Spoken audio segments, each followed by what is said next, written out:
जोहार साथियों, आप सभी भली भांति अवगत हैं कि पिछले कुछ दिनों पूर्व मुझे जान से मारने की धमकी दी गई थी, मां बहन की गालियां दी गई थी और कोई गोली मारेगा इसको 1 करोड़ रुपया इनाम तक की घोषणा किसी असामाजिक तत्व द्वारा की गई थी। इसमें सभी साथी आज कल से मुझे कॉल कर रहे हैं कि इसमें क्या हुआ क्या नहीं हुआ। पुलिस प्रशासन ने इस आईडी को ट्रेस किया और उस आईडी को ट्रेस करने के बाद उस व्यक्ति तक पहुंचे और वो व्यक्ति चंद्रवीर सिंह करके गढ़ी विधानसभा क्षेत्र के अंदर बाईकागढ़ा जो ग्राम पंचायत है वहां का निकला। और जो मैंने और प्रशासन का हमारा जो शुरुआती दृष्टिकोण था कि कोई मतलब जवान आदमी या कहे कि इस तरह का कोई लड़का इस तरह का कोई होगा, लेकिन इस घटना में जो गिरफ्तार हुआ है चंद्रवीर सिंह 65 साल की उम्र का व्यक्ति है, जो मेरी बात करें तो दादाजी की उम्र का व्यक्ति है। और प्रशासन के अधिकारियों से मेरी बात हुई है कि जिस तरीके से उसने लिखा था, उसने आप सभी भली भांति जानते हैं कि अपने इलाके के अंदर कौन नेता कौन सी पार्टी किस तरीके पे हमारे पे झूठे आरोप लगाती है। उसी वे में उसने जैसे कि कहा कि क्रिश्चियन है, ये अमेरिका मतलब बाहरी तत्व है, मां बहन की गालियां दी और अंत में उनको मुझे मारने की और सुपारी देने तक की बात की। तो आप सभी भली बातें हैं कि इस तरह की बातें कौन सी पार्टी और कौन से नेता बोलते हैं। मैं इन चीजों पे इनका नाम नहीं लेना चाहूंगा। अगर यही बात इसी तरह का किसी भाजपा के नेता सत्ताधारी जो लोग हैं इनके लिए किसी ने कुछ बोला हो तो ये नंगा नाच करते पूरे उदयपुर संभाग में।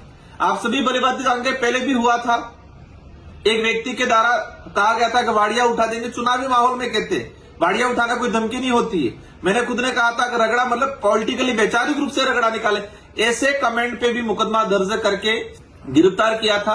तो ये जो मामला है एक अलग टाइप का मामला है, संदिग्ध मामला है। और मुझे जहां तक आभास मतलब मुझे जो असमंजस की स्थिति है कि 65 साल की उम्र का व्यक्ति फेसबुक पे इस तरह से लिखना और डिलीट करना और कहा जा रहा है कि मैं दारू के नशे में दूध था। मैंने क्या लिखा मुझे नहीं पता है और मैं उनको जानता भी नहीं हूं। मतलब मुझे जानता नहीं है तो मेरे बारे में आकलन कैसे किया इस तरह से ये। और जहां तक हमें जो अज्ञात सूत्रों से पता चला है कि ये व्यक्ति अकेला नहीं था, उस व्यक्ति के साथ 3-4 लोग और बैठे हुए थे, पार्टी कर रहे थे। उसमें कुछ पॉलिटिकली लोग घराने से भी लोग हैं, कुछ ये भी आया है कि कोई पुलिस प्रशासन का भी व्यक्ति है जिसका इसके अंदर इन्वॉल्वेशन है या उसका मोटिवेशन है, उसको कहे कि मतलब चढ़ाने का काम या उसको उकसाने का काम भी ऐसे लोगों ने किया है। तो पुलिस प्रशासन के अधिकारियों से मेरा अनुरोध है कि उस व्यक्ति को गिरफ्तार करके खानापूर्ति नहीं करे। ये व्यक्ति कमेंट किया, मेरी जो कहे कि मैंने जो प्रेस कॉन्फ्रेंस की थी 7 तारीख को, प्रेस कॉन्फ्रेंस मैंने सुबह 11 बजे की थी, 11-11:30 बजे। अगर प्रेस कॉन्फ्रेंस के दौरान ही इसने ट्वीट किया है तो आप सभी जानते हैं कि सुबह 11 बजे 65 साल की उम्र वाला व्यक्ति कैसे बिल्कुल शराब के नशे में धुन हो सकता है।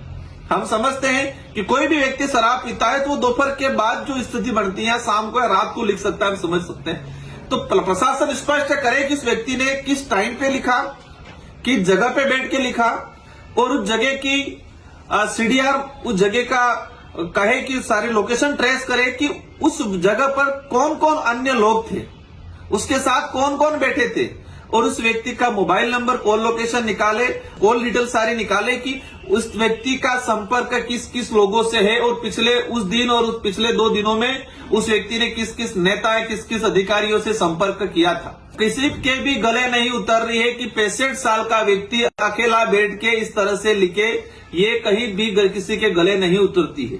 इसके साथ कौन लोग बैठे थे वो तो पट्टी पढ़ाया होगा। अगर उसने लिख भी दिया था तो 65 साल का आदमी अचानक यहां से भाग के सुनने में आया कि मध्य प्रदेश मुंबई की तरफ चला गया। तो मेरा जहां तक मानना है वो भागा नहीं, उसको भगाया गया। और भगाने वाले वो लोग थे जिसको इसको उकसाने वाले थे, उसके साथ में बैठ के लिखने वाले या खुद लिखने वाले या लिखाने वाले लोग थे। ऐसे लोगों की भी गहनता से जांच होनी चाहिए। अगर इस व्यक्ति अकेले को खानापूर्ति करके आप इसको मैं तो कहता हूं दादाजी क्या उम्र है, मुझे भी मतलब कहे कि दया टाइप, लेकिन इस व्यक्ति के पीछे कौन चेहरे हैं, किसका हाथ था, ये जानने की जरूरत है। गहनता से जांच होनी चाहिए। मैं मीडिया के साथियों के माध्यम से शासन प्रशासन से अनुरोध करना चाहूंगा कि ये हरकतें फिर कोई कर सकता है, और हरकतें ही नहीं कभी कोई हादसा भी कर सकता है। तो इसके पीछे कौन लोग थे, इनके सबकी सीडीआर, उस व्यक्ति की सीडीआर मंगाई जाए, उसका कॉल लोकेशन उस समय कहां था, और पुलिस पर अधिकारी किस टाइम पे लिखा, किस जगह पे बैठ के लिखा, और उसकी कॉल लोकेशन, कॉल डिटेल सार्वजनिक करे, और एज ए परिवादी के रूप में मुझे भी अवगत कराए।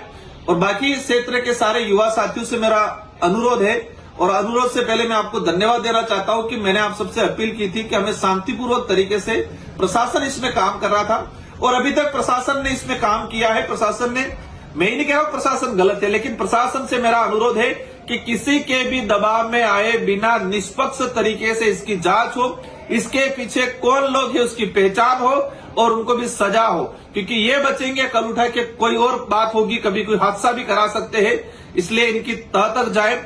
ऐसे यहां तक सुनने में आ रहा है बांसवाड़ा जिले के अंदर 2017 में कुछ दंगे हुए थे, हिंदू मुस्लिम के दंगे कराए थे।